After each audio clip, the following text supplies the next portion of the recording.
Hola, voy a hacer un trato con ustedes en el día de hoy. Voy a hablar un poquito lento. Les pido a ustedes de pronto que presten atención a mi historia.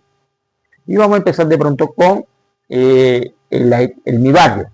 Mi barrio, que, que es el barrio de La Herrera, sector La Puntilla. Este barrio eh, se formó, se fundó en el año 1954. Es un barrio que tenía una característica muy bonita. Tenía una loma y al fondo tenía una gran ciénaga, la ciénaga de la Virgen.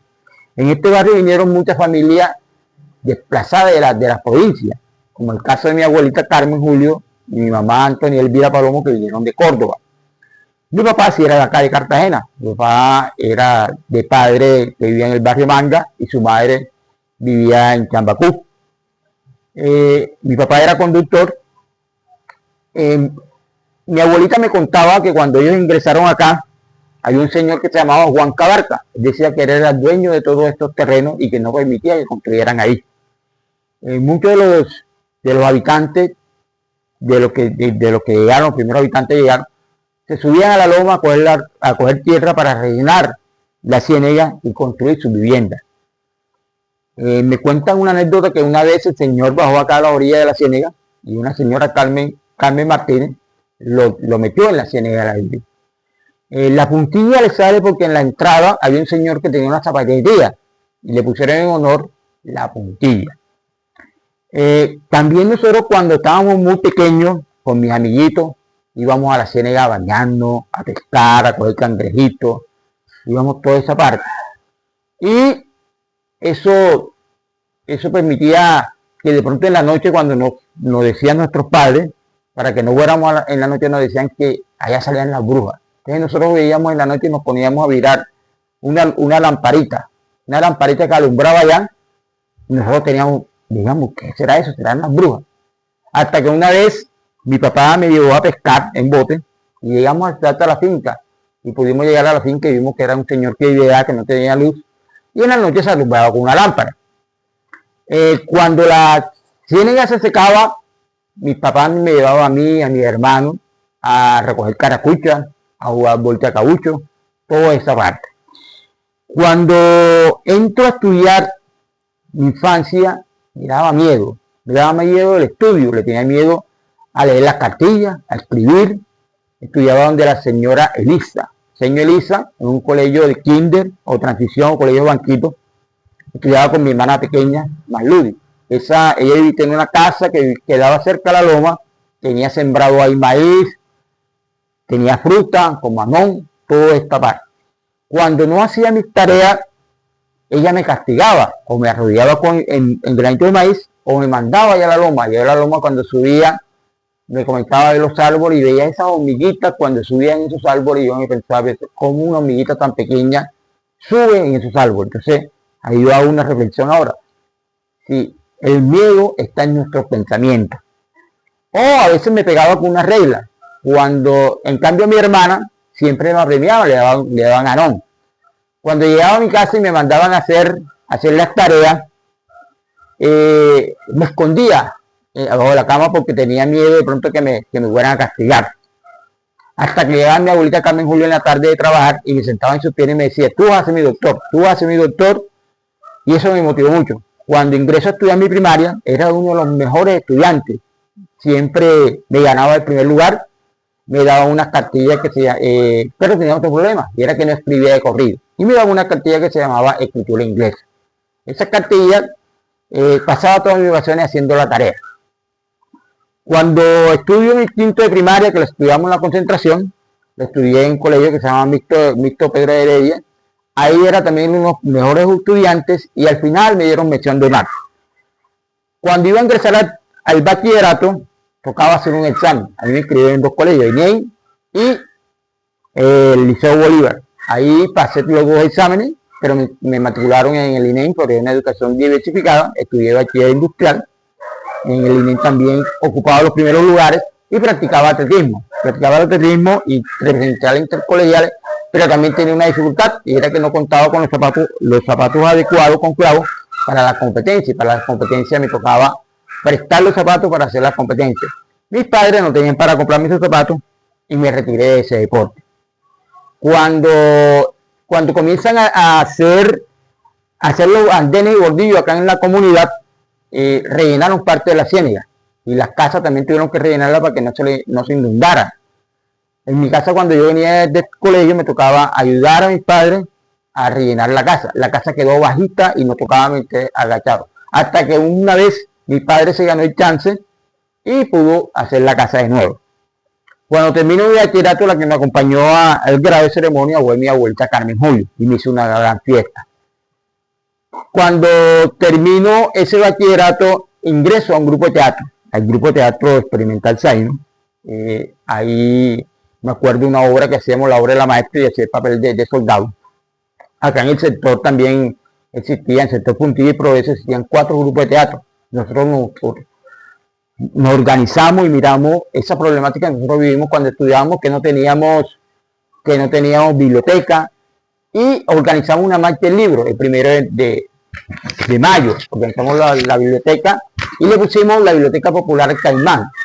En honor, aunque anteriormente la ciénaga de la Virgen llegaba hasta la Pedro Romero, y ahí existían muchos caimanes. Ahí le pusimos en honor a esto, caimanes, le pusimos la Biblioteca del Caimán. En el año 1900, ahí mismo, la biblioteca funcionó en diferentes casas, en las cuales nosotros teníamos que hacer actividades para pagar su arriendo, y nos mandaban a mudar porque a veces no teníamos la plata, hasta que una mano amiga, la señora Ana Dolores Terán, quien nos brindó un espacio en su casa, y ahí estuvimos hasta el año 96, cuando, a través de un proyecto que presentamos al Fondo de Inversión Social FIC y a la alcaldía, pudimos adquirir nuestra sede, la sede de la biblioteca y de la Casa de la Cultura de Estefanía Caicedo. En el año 1988 creamos el Comité Cultural con una mira. La mira era organizar diferentes bibliotecas en la zona sudoriental. Después de ahí nosotros ayudamos a crear la Biblioteca del Nuevo Paraíso, la Biblioteca de Fredonia, la ayudamos a crear. Nosotros comenzamos a capacitarnos, nos capacitamos con el Centro Experimental Piloto y la Biblioteca Bartolomé Calvo en el manejo de bibliotecas. Y hay muchos bibliotecarios que me preguntaban, ¿por qué? ¿Quién les paga a ustedes? Y nosotros decíamos, no, nadie nos paga, nosotros nos hacemos esto por el amor a la comunidad y porque nuestra comunidad se desarrolle. En el año 92, Funda Lectura abre una convocatoria de la mejor biblioteca de Colombia. Ahí nos inscribimos nosotros y presentamos todas las fotos de la actividad que habíamos desarrollado, y gracias a Dios nos ganamos el premio. Pero cuando el premio lo iban a dar en Bogotá, no teníamos para los transportes. Tuvimos que autorizar a la Biblioteca Bartolomé Calvo para que nos reclamara ese premio. El premio fue un diploma, que ahí se lo muestro como mejor biblioteca comunitaria, material bibliográfico. Al ver la alcaldía en el año 93, ese trabajo que nosotros habíamos desarrollado, nos permite que nosotros entremos a trabajar en las diferentes bibliotecas. A mí me correspondió la biblioteca de Fredonia, en la cual hice una labor social muy bonita, en la cual ayudé a crear el Club Nueva Fuerza Juvenil, un grupo de danza infantil, Estampa y Folclor, y un equipo de voleibol femenino, las Corsos. Cada uno de estos jóvenes que pasaron por estos grupos se hizo una transformación en su vida. Muchos son profesionales, otros se han dedicado a la labor comunitaria, y todo esto, eso ha permitido que ese trabajo que nosotros veníamos desarrollando. Actualmente en Cartagena en la localidad histórica del Caribe hay 3 bibliotecas. En la localidad de la Virgen Turística hay 12 bibliotecas, que es la que más tiene bibliotecas. En la localidad industrial de La Bahía hay 3 bibliotecas y tenemos 31 bibliotecas escolares. Tenemos una Casa de la Cultura Estefanía Caicedo, que queda en nosotros, una Casa de la Cultura del Socorro y el Centro Cultural de Las Palmeras. Eso es muy importante. Ahora vamos a entrar a un tema, que es el tema de vamos a hacer un paralelo con la importancia de la biblioteca. ¿Qué papel ha cumplido la biblioteca? Y vemos de pronto ese trabajo solidario que viene haciendo la Junta de Acciones Comunales, un paralelo entre la biblioteca y la Junta de Acciones Comunales, y vemos que la Junta de Acciones Comunales ha cumplido un papel importantísimo en el desarrollo de su territorio. La Junta de Asociación Comunal, a través del trabajo solidario, ellos crearon colegios como los colegios cooperativos, crearon puestos de salud, crearon vías, manejaron los servicios públicos como el agua, crearon farmacias, crearon tiendas comunitarias. Todo eso, las juntas comunales han sido un papel importante en el desarrollo de las comunidades. En el año 2008, hago parte quedo electo como delegado de la Junta Comunal de mi sector, de La Puntilla. Ahí pude hacer un buen papel. Actualmente sigo siendo delegado. He ayudado a gestionar muchos cursos, muchas carreras con los jóvenes, y eso ha transformado un poco en esa parte. Se me olvida, le cuento también que hay una transformación que entró a mí. Es cuando, por medio de una proyección que hizo la Escuela Superior de Administración Pública, la ESAP, en la zona suroriental, donde hicieron unos cursos de formulación de proyectos, ahí conocí de la escuela e ingresé a estudiar Administración Pública Municipal y Regional. Y esa carrera me ha servido mucho, porque esa carrera me ha servido para poner en práctica lo que estudié en las aulas en favor del trabajo comunitario que venía desarrollando en mi comunidad. Y es una transformación que ha logrado pasar en él. Ahí vamos a contar también que ese paso por las juntas de acciones comunales me dio como una premiación. Y es que en el año 2020 al 2021 pude ingresar a estudiar mi maestría en Administración Pública. Mi maestría en Administración Pública a través del Fondo de la Concurrencia, por ser dignatario de la Junta Comunal. Pero ahí viene una transformación, y es que yo me inscribí para una carrera presencial y me tocó hacer una carrera virtual.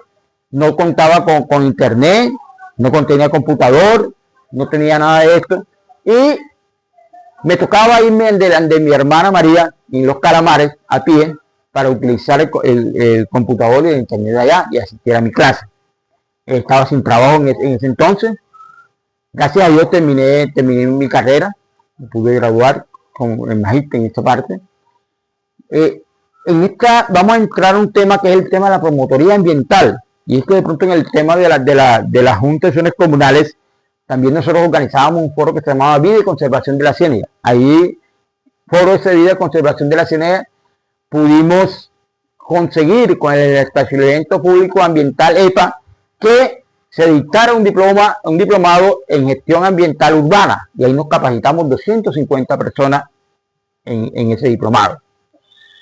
En el año 2023, el Ministerio de Ambiente abre una convocatoria Alerta por mi Ambiente. Ahí con un grupo de personas acá de la comunidad nos inscribimos y salimos seleccionados para hacerle control social a la relimpia que venía siendo Cardique en la zona 3 de Olaya. La comunidad nos pidió que nos conformáramos un grupo de vigilancia ambiental. Ahí nosotros gestionamos con el EPA, con el Establecimiento Público Ambiental, que se capacitaran a unos niños en vigilancia ambiental. Esos niños se conformaron como los primeros pilotos del distrito de Cartagena en vigilancia ambiental del distrito. Con ellos hemos hecho actividades de aseo, ahí lo pueden ver, de recolección, siembra de árbol, toda esta actividad. En el año 2024 participamos, ayudamos a una convocatoria que habló Vicepresidencia de la República, el Ministerio de Igualdad y Fondo Mujer para comunidades que cuidan. Y ahí ayudamos a que 3 organizaciones de la localidad de La Virgen Turística se presentaran, entre ellos el Comité Cultural. Gracias a Dios salimos ahora en marzo seleccionados. Estamos en espera que nos den el fortalecimiento. Con ese fortalecimiento el comité va a retomar que se conformen otra vez los grupos de teatro, que se conforme el grupo de danza, a tener una amplificación, una tarima, un computador, un videobeam y una impresora para retomar esas actividades culturales que nosotros veníamos haciendo. Vamos a entrar a un tema que también es lo que es la meta a largo plazo, y aquí de pronto hay un paralelo de la meta a largo plazo. Es que acá con el SENA también gestionamos una carrera en turismo y naturaleza, en la cual lo están realizando, la mayoría son mujeres, tenemos una persona discapacitada y tenemos hombres que tienen unos sueños. Un sueño es conformar una empresa ecoturística. Sería la ruta ecoturística cultural la Puntilla, corazón de la Puntilla, hacer esto. Y tenemos una meta, es posesionar esa empresa a nivel del distrito de Cartagena, que esté funcionando y que le esté generando ingresos a estas personas que hacen parte de, pero que también nos ayuden a recuperar la Ciénega de la Virgen, que nos ayuden también a recuperar, encontrar hermanos amigos que nos ayuden a recuperar la Ciénega de la Virgen y ese pulmón que vive allá. Ahora voy a hacer una reflexión y es de pronto que invito a cada uno de ustedes a que miren cómo están, cómo pueden ustedes aportar su granito de arena en estas comunidades vulnerables. Estas comunidades vulnerables necesitan el apoyo de cada uno de los profesionales. Que ustedes se dirijan a estas comunidades y esas comunidades no necesitan plata, necesitan de pronto es una asesoría de cómo ustedes lo pueden ayudar a formular un proyecto, cómo salir adelante. Y esto es lo que les invito, o sea que ustedes, cada uno de ustedes, pueden aportar su granito de arena en el desarrollo. La edad no es límite para que usted haga el trabajo comunitario. Todo está en el cerebro. Si el cerebro, uno le dice el cerebro está viejo, se va a sentir viejo. Y esto lo escuché, lo aprendí en una de las conferencias del profesor Carlos, ahora que nos estábamos capacitando en habilidades. Escuchaba y nos decía que el ser humano no le puede decir al cerebro que es viejo. ¿Por qué? Porque el cerebro se lo va a creer. Entonces yo motivo a cada uno de ustedes que hagan sus aportes, que aporten a esta comunidad a cumplir ese sueño, que lleguen y aporten ese granito de arena. Muchas gracias. ¿Cuánto